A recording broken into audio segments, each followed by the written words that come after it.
对，这就是百年变局之父，怎么后头来？Это как раз перекиньте, пожалуйста, дорогой друг.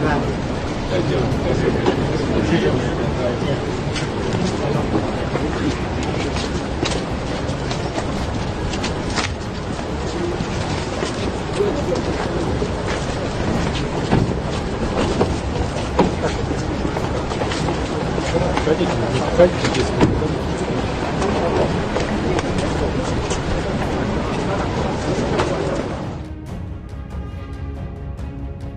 Perlu perenungan panjang dari data yang kita dapat dari sepotong video tersebut. Dalam percakapan dua pemimpin dunia sewaktu kunjungan Pak Xi Jinping ke Moskow bulan lalu, dia mengunjungi kamratnya, Mas Putin. Ucapan perpisahan Presiden Xi Jinping dan Presiden Putin kita bedah. Xi mengatakan akan datang perubahan yang belum pernah terjadi selama 100 tahun terakhir pada peradaban manusia. Kita barengan mengarunginya ya. Putin menjawab, setuju. Xi Jinping pun membalas, jaga diri baik-baik kamrat. Keduanya, Putin dan Xi Jinping adalah pemimpin kelas dunia. Keduanya membuat negara masing-masing disegani dan dihormati dunia semasa keduanya menjabat. Xi Jinping, walau baru 10 tahun menjabat sejak tahun 2013, langkahnya sudah mendunia. Putin sudah 23 tahun lebih berkuasa di Rusia. Amerika merupakan lawan bersama Putin dan Xi Jinping dalam hal kekuatan superpower, walaupun ketiganya memiliki masing-masing hubungan dagang yang rumit dan saling ketergantungan. Apa yang dimaksud dengan akan datang sesuatu yang belum pernah terjadi dalam 100 tahun terakhir pada peradaban manusia? Kita tahu dalam 100 tahun terakhir, pusat ekonomi dunia yang tadinya Eropa, aksisnya, senternya bergeser ke Amerika.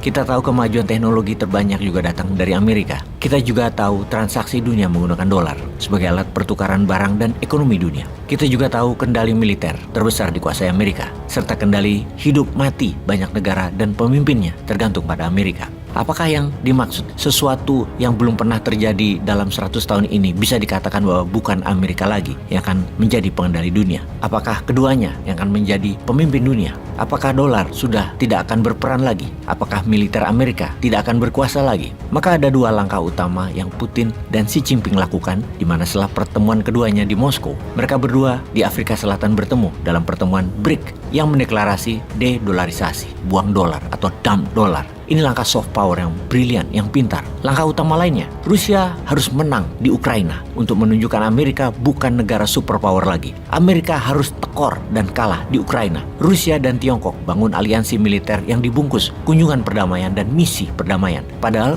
bukan damai Ukraina-Rusia, tetapi dunia damai tanpa Amerika. Dukungan militer Tiongkok sudah dapat dipastikan. Dukungan jangka panjang sampai Amerika melarat dan kehabisan amunisi. Itu tujuannya. Salah satu strategi Tiongkok agar perang di Ukraina panjang, kemudian Rusia tetap kuat dan Amerika jadi melemah adalah dengan membantu total Rusia agar nanti Tiongkok ambil Taiwannya mudah. Disinilah ada hal yang menjadi penting untuk Indonesia harus bersikap. Jangan diam saja. Apakah Indonesia pro Tiongkok atau pro Amerika? Maka Newmind dengan kencang mengatakan de-dolarisasi, lepas dolar dengan bergantunglah pada rupiah. Proyek tak perlu pinjam dolar lagi dan proyek tak perlu pinjam yuan, pakai rupiah. Jadi posisi Indonesia di mana? Pro Tiongkok, pro Amerika seperti saat ini, yang ternyata hal itu tidak membuat Indonesia makmur dan juga tidak membuat Indonesia berdaulat, dan dapat dipastikan strategi selama ini tidak membuat Indonesia menjadi negara superpower. Keputusan Indonesia nanti ikut BRICS, join BRICS, tapi jangan sekarang, nanti setelah 2 tahun, setelah Newmind konsepnya dijalankan. Kita ini kuat dulu,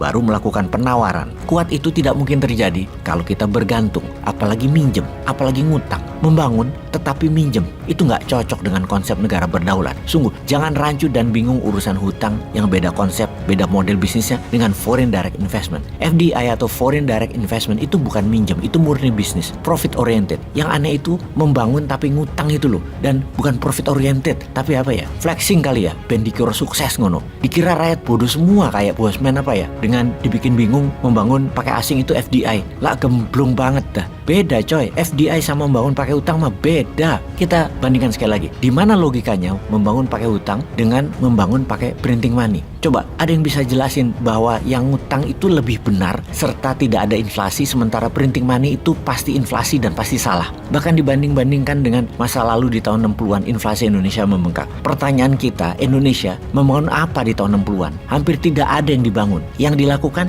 adalah trading, dagang, beli beras, dan dagang kebutuhan lainnya. Ya banyak tradingnya, ya banyak importnya, karena kebutuhan nasional belum bisa dicukupi. Printing money di masa itu ya nggak cocok, ya pasti blunder. Namun sekarang, Tiongkok aja ada 15.000 proyek di Indonesia.